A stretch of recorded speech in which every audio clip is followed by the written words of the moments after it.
Good evening, everyone. Welcome back to Revolutionary Health Live, the show that focuses on Black gay men's health and wellness. I am so very excited that you all have come back to share space with me. I'm your host, Michael Ward.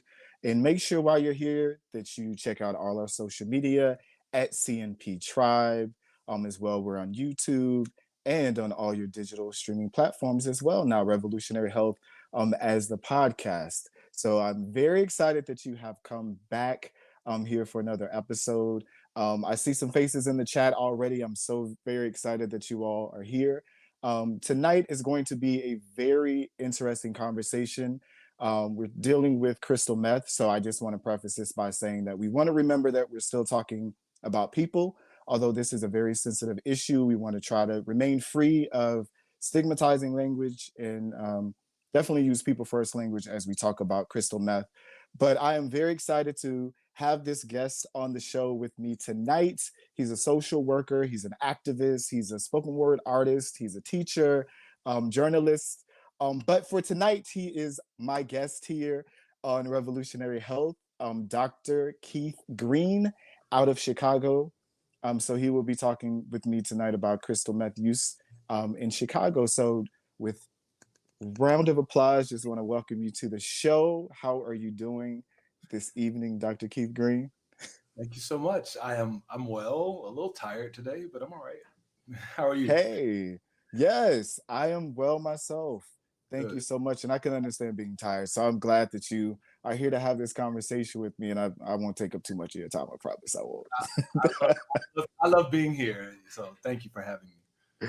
Yeah, so I just really want to start off with a high level overview, really about crystal meth. A lot of people that saw that we will be having this conversation and even asking questions like on my social media, I like to welcome them of like, what is crystal meth? How do we identify, crystal meth within, our circles, and specifically what does crystal meth do, and maybe what is the appeal that you're seeing within the community? I know it's a lot to throw all at all at the same time.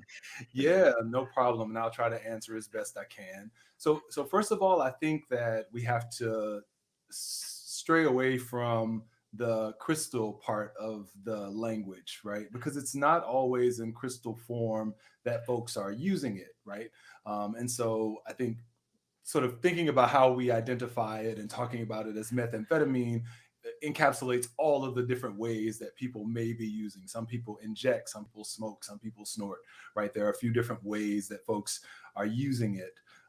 So that's the first thing that I'd like to say. And then I think the appeal is really about the way that it helps folks to really let go or lose their inhibitions, right? From what we've heard and seen within community, it completely takes people off of their guard and allows them to do things that they may not ordinarily do, right? And want to do, or sometimes not want to do, but do anyway. And I think really when it comes down to one thing that we heard was around sexual experience and in intimacy with other men and challenges with being intimate with other men, and how methamphetamine really does help folks to sort of lose the inhibitions, lose the stigma, the shame that they have around it, and engage, right? So I think that's what I would say about what meth is and how it's showing up in community.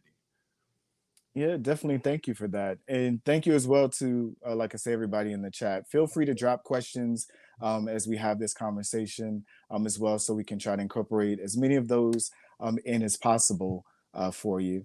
And as well, one of the things that I also got is that a lot of Black gay men and bisexual men as well here in Atlanta was like, I didn't realize that this was such an issue within the Black gay community, and that a lot of Black gay and bisexual men are actually using crystal meth. And moving from Jacksonville, Florida, here to Atlanta, my first experiences with meth was here. So I just kind of wanted to know regionally, what are you seeing in Chicago, and how can we kind of, you know, bring in our Black gay and bisexual men as well to know about meth? Great question, and I think it's important that we do think about this regionally and how it plays out, or how it has played out regionally, because it varies from region to region. I think that the coasts saw this, that both the east and the west coast saw this amongst us much earlier than we've seen it, right? But as I was sharing earlier, I sat on the Chicago Crystal Meth Task Force back in 2004 as a representative for an organization that I was working for at the time, which primarily served gay white men, but was also serving Black and Latino gay men as well.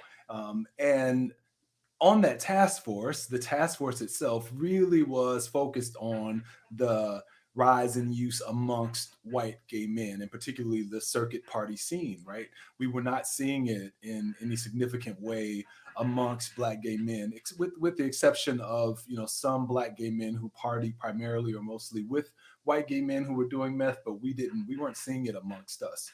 Fast forward to, so this really came on my radar a little over 2 years ago. I had done a dissertation project that was focused in 4 cities outside of Chicago, although I was in Chicago, so I was kind of disconnected. And as a way of, once I was hired at Loyola, as a way of reconnecting myself to community, I started reaching out to folks who are working within community-based organizations, a few community stakeholders whom I maintain relationships with, and just having conversations about what is, like, from the ground perspective, what is really going on, what's happening in community. And it was very interesting to me that just about everybody I spoke to mentioned that methamphetamine was a growing phenomenon in our community, which I thought was quite fascinating, given the fact, again, my history with it was 2004, Crystal Meth Task Force focused primarily on white gay men. And now we're here where I'm hearing that in the last 4 to 5 years, this is really taken a stronghold over our community, and is really having a devastating impact overall. Mm. Wow. I mean, yeah, 2004 to 2021. I mean, even in that time frame, what are some of the reasons and things that you're hearing when you're doing your research of how people are getting into meth use? There are a few things. So, one thing that we heard, certainly, and this came particularly from folks within the ballroom community, is that the introduction of meth to that community came by way of sex work. And that it was something that folks engaged in at the urging of dates, right? And then became hooked, got into it, and brought it back into community. That's really where, from folks in the house ballroom community in Chicago, suggests that, the majority of meth use within the community has come from. But there were we did a series. We did a community-based participatory research project where we did a series of focus groups as well as interviews with both current and past meth users. And there were a couple of ways that meth has come in. So first of all, there's, because more people are doing it within community, and this whole loss of inhibition piece is appealing to people. There's a great deal of curiosity within community, right? So I spoke to folks who, were dating someone who was using or had used, and they were curious and they decided to try it, right? That was another way that it was happening. There's also, unfortunately, a bit of predatory, I wouldn't even call it, I guess it's use, but folks are in some arenas and in some scenes being almost tricked into using meth, without their knowledge, right? We heard stories of folks who were bottoming, and the person who was topping put meth on their penis and inserted it into them, right? And so we've heard that as well, and enough to say that it is concerning and alarming. But I think those are the primary ways that we heard about where meth is coming into community, and folks are getting into it. Wow. Yeah. Thank you for that. And the reason why I asked that question as well is in some of my discussions in my friend group, um, one of my friends told a story about his first experience with it was through smoking a blunt, and he didn't realize that the blunt was laced with crystal meth, and so he noticed as like, of course, the taste wasn't what he was used to, and Mhm. so when he started asking questions, things like that, the response that he got from the person that he was with at that time is, "Oh, it's no big deal. Oh, it's just something that'll make you feel good." Which led him in a path like that. So I think it's very important, for people to know the different ways, because a lot of times when we hear crystal meth, we just think it's like you say, the rock form or different things like that. So just the different ways. But we did get a really interesting question that I wanted to go back to what you were touching on earlier about the task force in Chicago. Um, how did you restart that? What was the process like, and what was the response, in Chicago to the task force? Yeah, so the restart is a relatively new thing. I want to give a shout out to the folks at the Chicago Department of Public Health, Antonio King, Dave Kern, who have really been responsive to this research from the very beginning. Right when I approached them, and there's so many pieces here, so I want to make sure that I talk about it as broadly as I can and be as intentional as I can. But you know, institutional memory is something that we have to be thinking about and mindful of, right? Because the folks who are at the health department and a part of this task force originally aren't really there, right? This is there are new folks there who didn't like, and a lot of that data, a lot of that information is kind of lost, right? I had to do a lot of digging to get some of the materials that they pulled together to do social marketing campaign in my hands, because so much of the institutional memory is lost. And that's something that we need to be thinking about as we move forward with both HIV, with substance use, all of it, right? How do we preserve the institutional memory of the institutions that have been involved in this, and so that we're not spinning our wheels, that we're not recreating the wheel, and that sort of thing.